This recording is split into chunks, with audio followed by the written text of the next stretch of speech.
30 minutos, mais um programa da semana. Ontem houve um programa 30 minutos, né, que foi com relação ao nosso Enem, capitaneado pelo professor Daniel. E hoje aqui nós estamos num programa 30 minutos extra.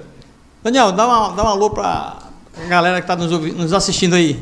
E aí, pessoal, boa tarde. Mais uma alegria estar aqui sempre com vocês, aqui no programa 30 Minutos. Ontem a gente fez o programa 100% voltado para o Enem, né? E hoje estamos aqui para discutir aí os assuntos da semana. Vamos para cima. Vamos para cima, vamos para cima.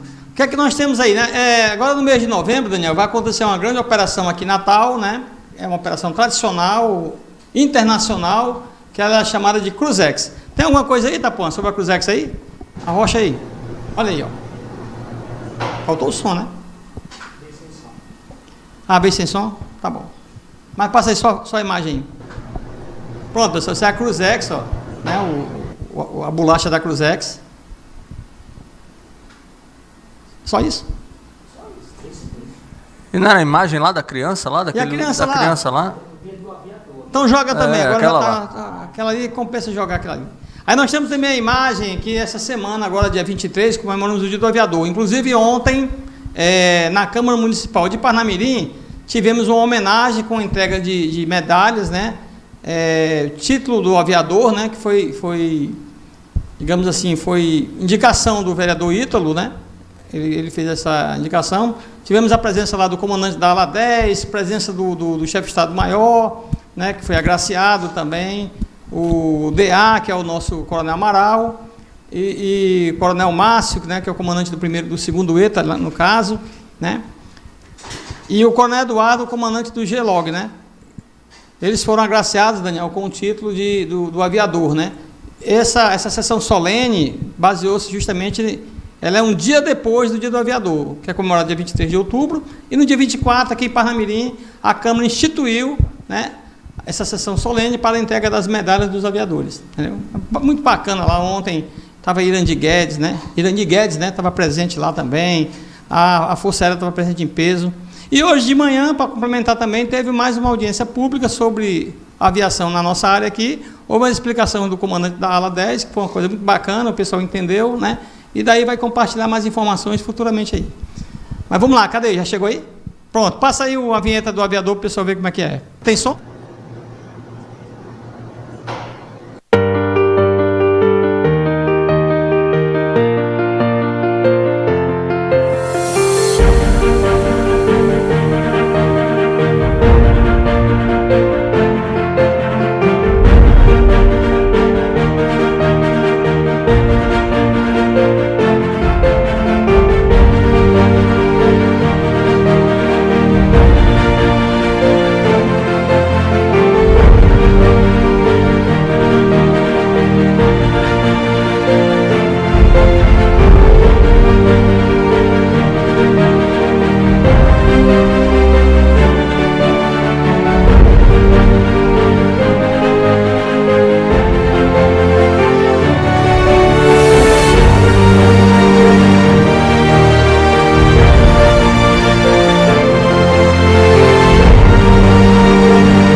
Força Aérea, asas que protegem o país, viu lá?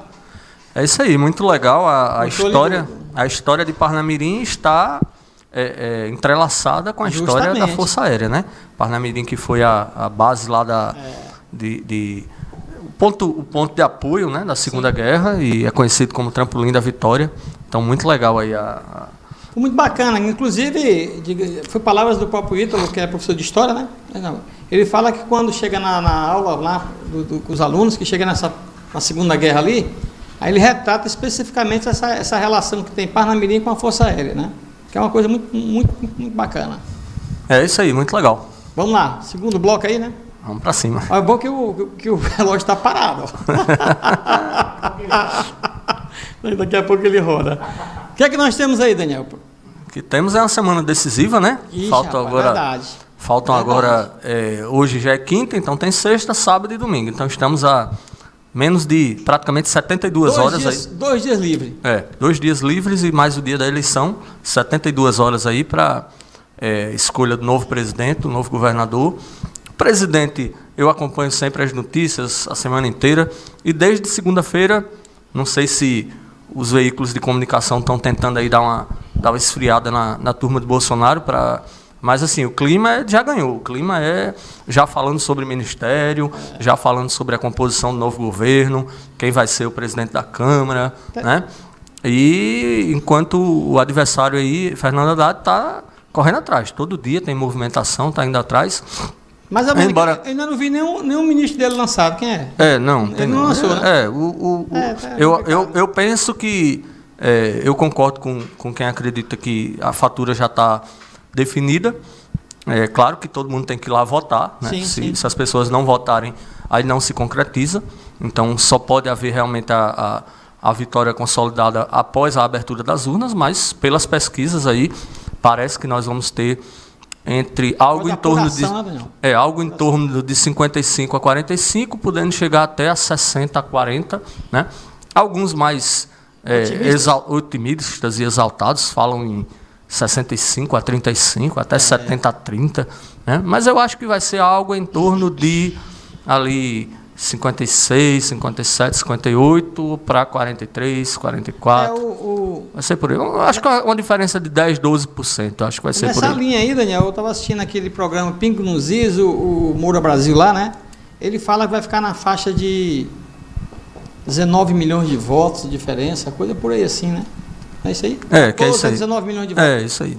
Que vai ser assim, uma diferença muito grande desde que surgiu o segundo turno, né? De 10 a 15%, né? 10 a 15%. Rapaz, assim, eu particularmente, eu sou contra o segundo turno, tá, Daniel? Eu acho que tem que definir no primeiro, porque está todo mundo, não sei o teu pensamento aí, mas o meu eu acho que tem. Defina no primeiro logo para não ter esse problema, ó. A gente teve uma vitória no primeiro turno ali de Bolsonaro na faixa de quantos milhões de votos? De 19 milhões de votos, é isso, mais ou menos? Foi, isso. Quer dizer, aí você vai querer derrubar 19 milhões de votos em 10 dias? É muito complicado. Por mais que a campanha não seja boa aí, de ambos os lados, né, digamos assim, que um fala uma coisa, outro diz outra, aí o povo está no meio desse tiroteio aí, né? Apesar de que tem muita fake, né? Muita fake, né? Aí o povo tá aí um fala uma fake e o outro vai ter que desmentir aquela fake, né?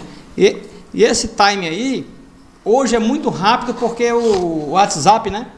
Como a gente falou no começo aqui da campanha eleitoral, nós fomos bem claros assim, ó, eu sempre achei que essa campanha não seria movida por propaganda política, por aquela questão dos debates, né? Não sei por que ter debate também, assim, essa crítica é minha, né? Minha também, eu acho que um pouco do Daniel, porque se eu perguntar, professor Daniel, o que você acha da educação em Parnamirim? O que você pode fazer por ela?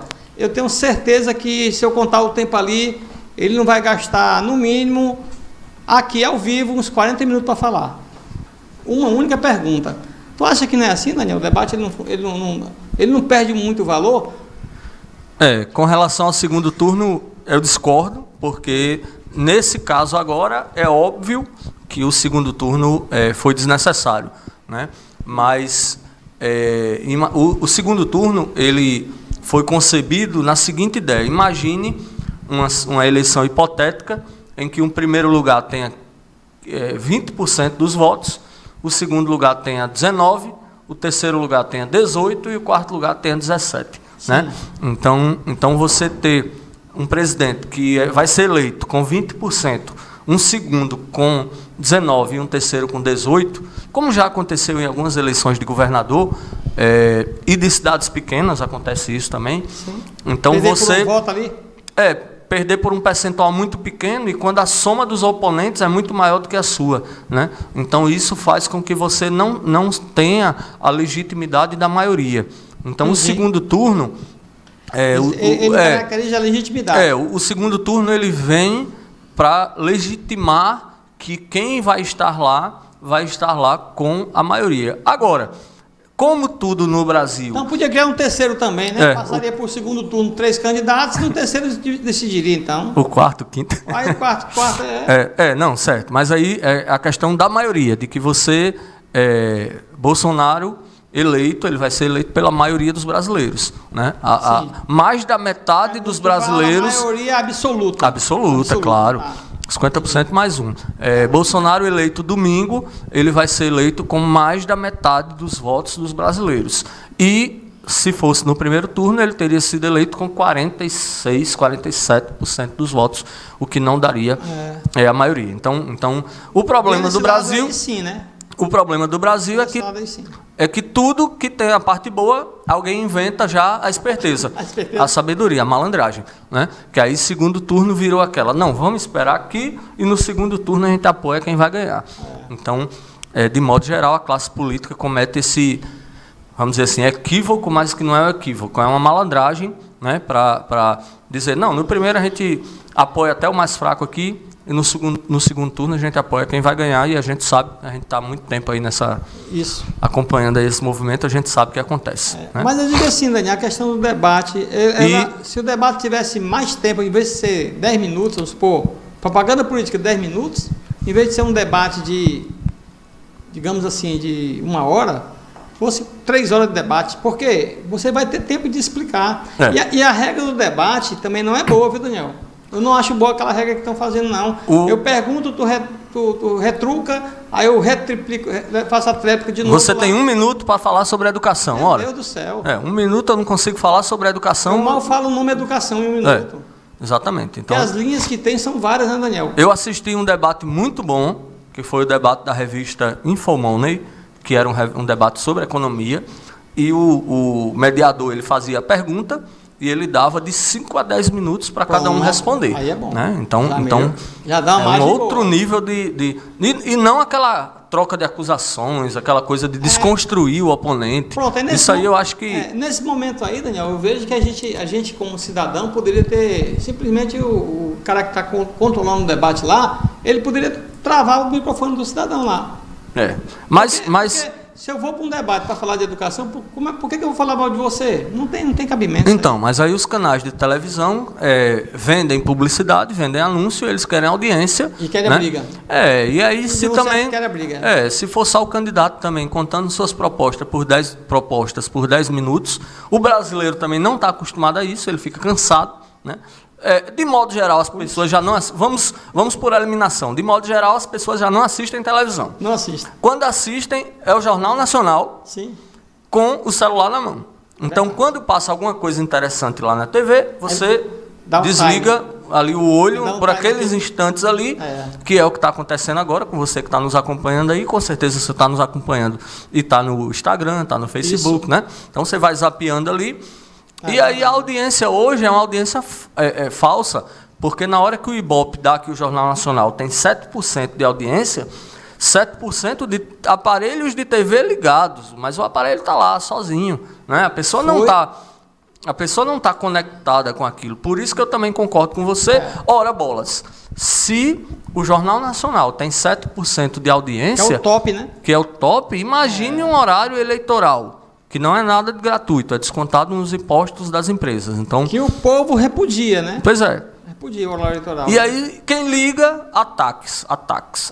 Então, eu não conheço ninguém que assista aqueles 20 minutos ali completos. A pessoa, no máximo... Eu não assisto. Eu assisti... Eu não aguento. Eu assisti... Olha que eu gosto do moído, viu? Eu assisti uns minutinhos de cada um, assim, ó.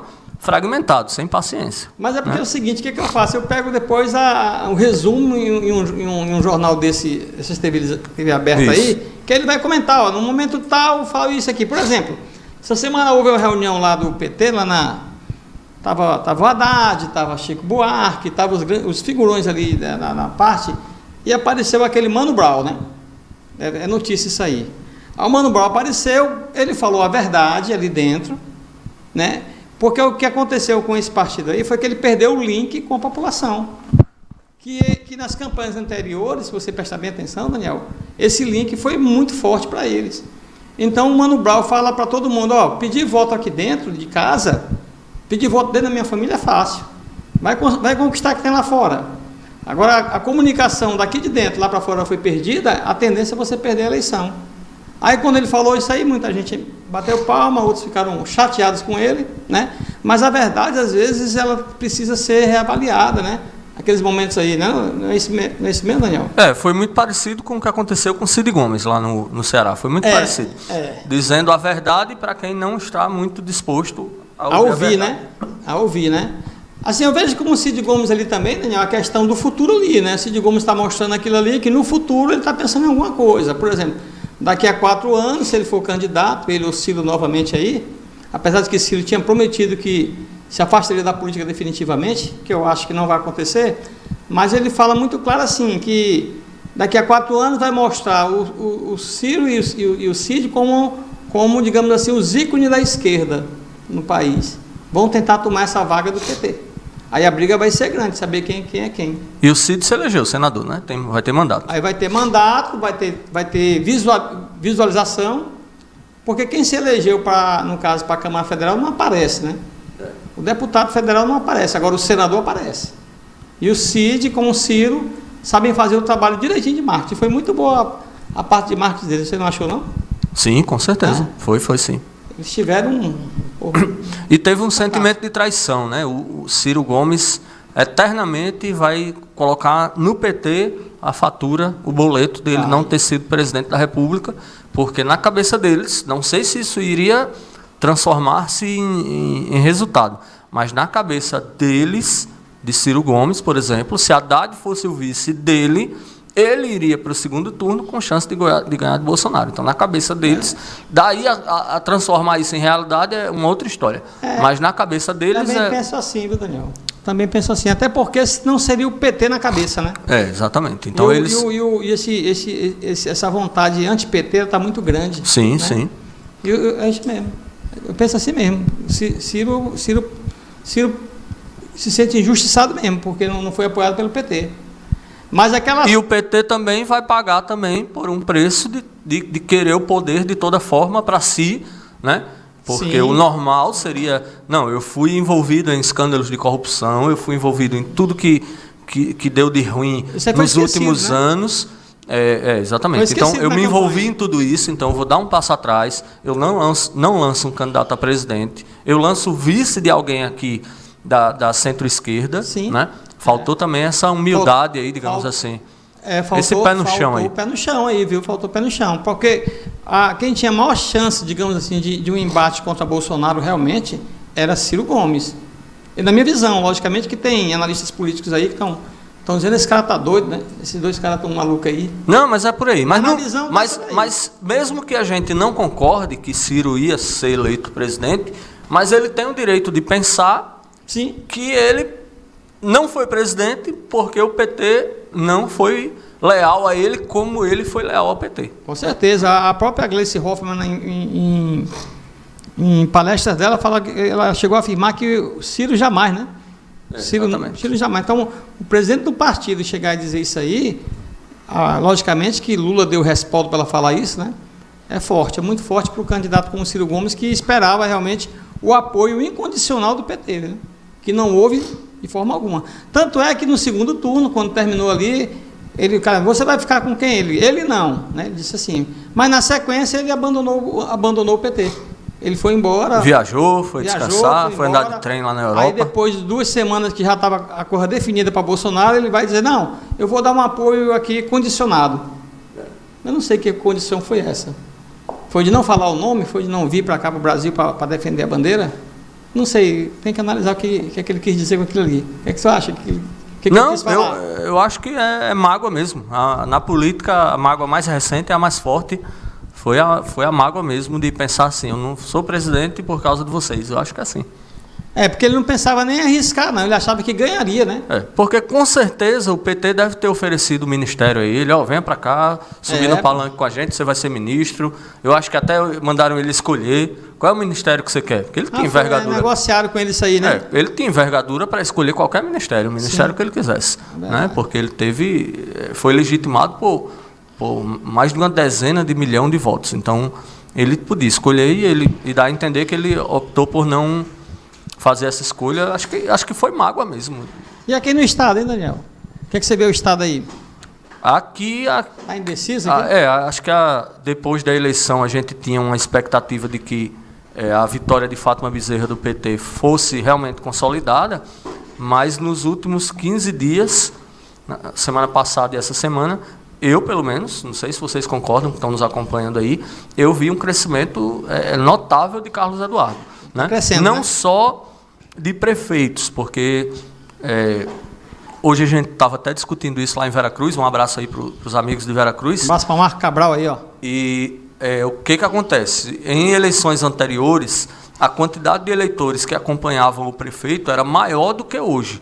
Hoje, por mais que o prefeito diga, ó, meu candidato é esse aqui, não são todos os eleitores daquele prefeito que acompanham o voto, Sim, porque sim. O voto é muito desgarrado hoje, né? Haja vista aqui em Parnamirim, por exemplo, que Taveira apoiou Robinson e Robinson ficou em quarto aqui, né? Então o voto... Imagina assim. Então o voto está muito solto, mas receber apoios de prefeitos que não votaram em você é importante, né? Talvez aqui na eleição estadual a propaganda de TV esteja dando algum retorno, talvez, mas também muitos ataques, né? Muito mais ataques, desconstrução do adversário do que proposta. Plano de governo não tem. Mas eu acredito complicado isso aí. Eu acredito que Carlos Eduardo diminuiu a diferença. Eu acho que agora... Eu também acredito nisso aí.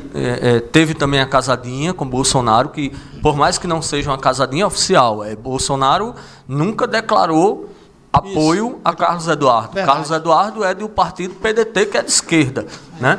Embora esteja havendo até boatos aí que ele pode ser expulso do partido. Né? Mas a casadinha vai terminar sendo natural, porque quem vota em Bolsonaro não vota no PT e não vai querer votar em... É difícil, verdade, são poucos, existem, né? Saiu a pesquisa agora, 20% de eleitores que votam em Bolsonaro casado com Fátima Bezerra e o contrário. E também 20% de eleitores de Haddad que votam em Carlos Eduardo. Mas talvez seja uma coisa mais de identificação pessoal dessas pessoas, ou até desidentificação, digamos assim. Desidentificação. Né? Uma pessoa que vota em Fátima Bezerra, mas que não quer votar em Haddad. Então ela vota em Fátima Bezerra e em Bolsonaro. Há um perdimento entre proposta ruim e candidato ruim. Aí fica uma dificuldade, fica ali um limbo ali que o cara não sabe o que esse cara vai fazer no final das contas, né? E o contrário também, o eleitor que vai votar em Haddad e vai votar em Carlos Eduardo. Né? Pelas pesquisas que eu vi, esse número, esse X aí, não passa de 20%. Então, cerca de 80% é realmente o voto casado, né? PT isso aí e também eu acredito PSL, PDT. Eu acredito, eu não vi a pesquisa não, mas eu acho que pela consulta que a gente faz com os colegas, é mais ou menos nessa linha aí mesmo. Tem... Carlos Eduardo colou em Bolsonaro, mandou confeccionar adesivo com a foto de Bolsonaro, mesmo sem... Com certeza não teve autorização lá de cima, mas ele vou por aqui. E também é mais um contraponto ao PT, né? E assim, também Bolsonaro deve ter dito, deixa ele lá, deixa ele fazer lá o moído dele, que ele está buscando o espaço dele. Tem sim. PT, né? Se o PT tem candidato aqui a estadual e tem candidato a presidente, então quem for do outro lado vai estar com o Bolsonaro, né? Então nessa daí, o mesmo partido sendo de esquerda, que é o PDT, né?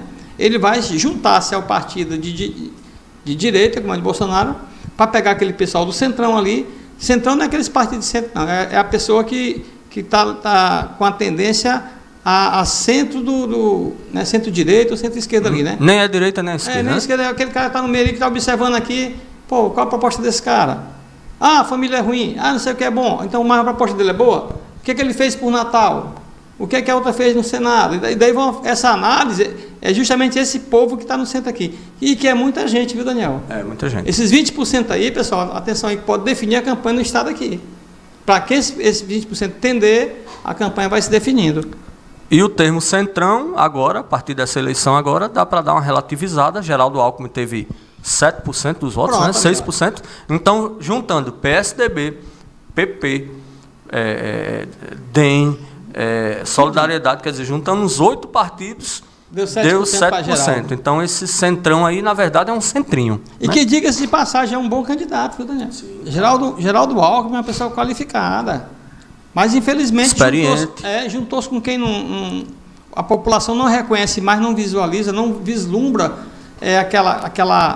aquela vontade que você tem de melhorar o país. Então, o centrão tornou-se fraco. E tem outro detalhe que está todo mundo pilhado, a população está pilhada, o eleitor está pilhado, no trânsito está todo mundo pilhado. Então, num ambiente em que está todo mundo pilhado, né, Itapuã? Não está todo mundo estressado, todo mundo sangue que acaba domingo, né? Não, mas eu digo a sociedade, de modo geral, independente da eleição. A gente faz reunião de pais e mestres lá no colégio e a gente vê o pessoal pilhado, aluno pilhado, enfim, todo mundo pilhado. Então, os tranquilinhos, os calmos, espera aí, vamos ver o que acontece. É o meio de campo, né? Ali, né? O Garibaldi da vida, esse cara perde espaço. Por quê? Porque na hora que está pilhado um contra o outro, se você não vai para o confronto, se você não vai para o embate, não, você está em cima do muro, você não quer... Você vê que Marina cresceu, né? Quando ela falou uma besteirinha lá, que você não sei o que, ele dá depois... Aí quando entrou na parte boa de Marina, né? A parte de Marina pão com açúcar, né? E começou mamão com açúcar começou a descer.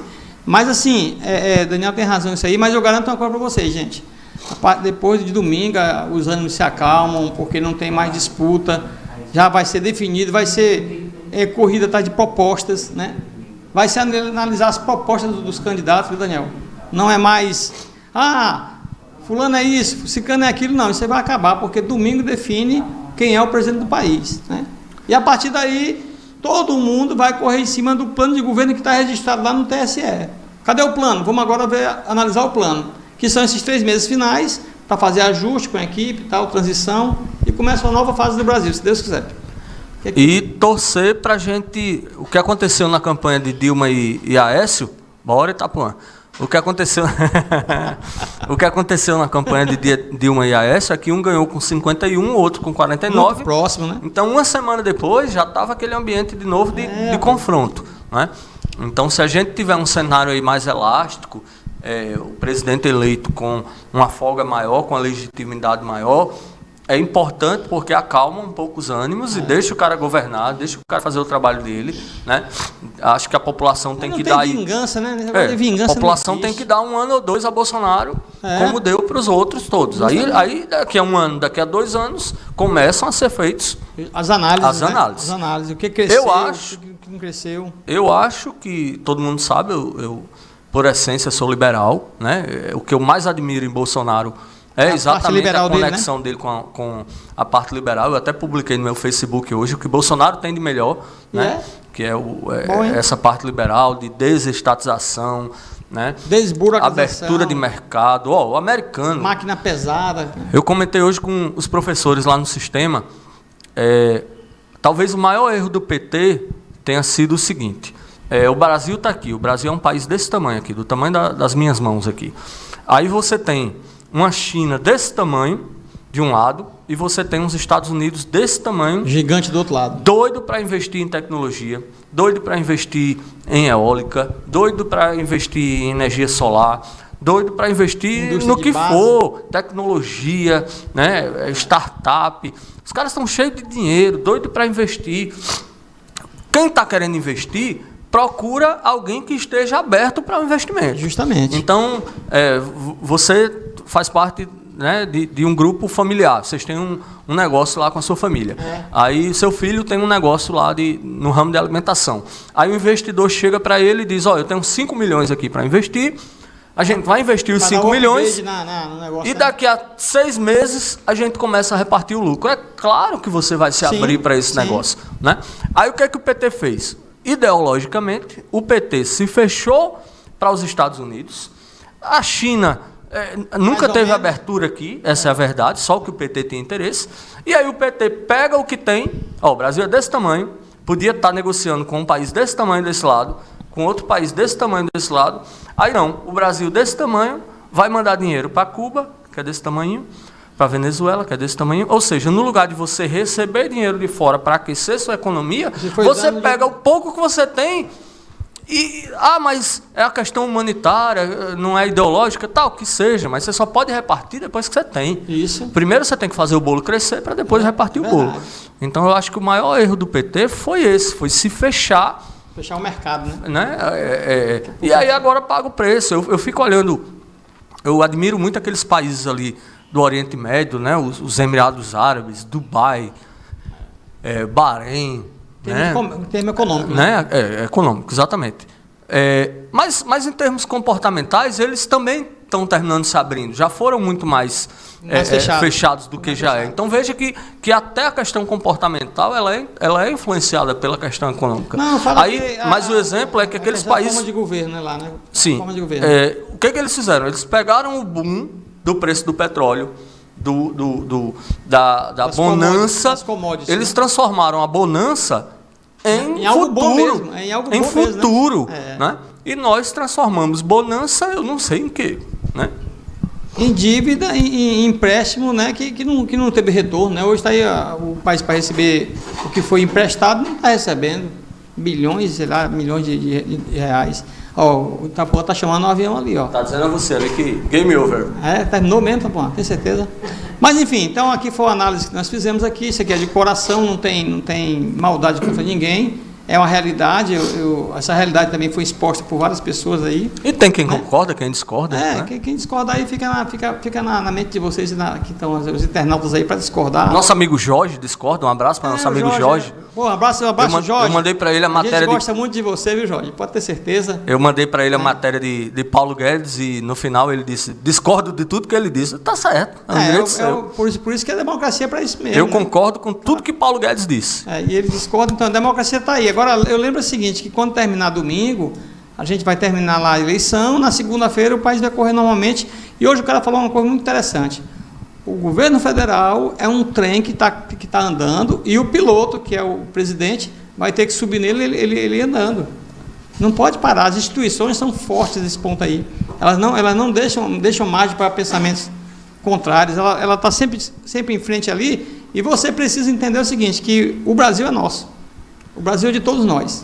Eu estou muito otimista também. Eu acho que se o Brasil experimentar um governo central liberal, a gente não vai ter saudade do socialismo, eu acho. Eu acho que é daqui agora para mais liberal e depois mais liberal e depois mais liberal. Eu acho que a gente... Está profetizando aqui. A gente não volta para o nível de intervenção estatal que a gente teve, de excesso de regulação, de agência reguladora que só controla. Está vendo como o programa rendeu? No instante passou. Daniel, faz as considerações finais aí que o Itapuã está pulando na mesa para ir embora. Já falei tudo. Um abraço a todos. Bom voto para todo mundo. Tranquilo. Primeiro volta para governador, depois volta para presidente.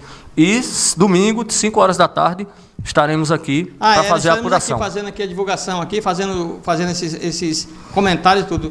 Pessoal, desejo a vocês uma excelente eleição. Vá para a urna tranquilo, vote lá com tranquilidade. Fique em casa depois, para não ter nenhum problema, sei lá, de acidente, de carro, logicamente, né?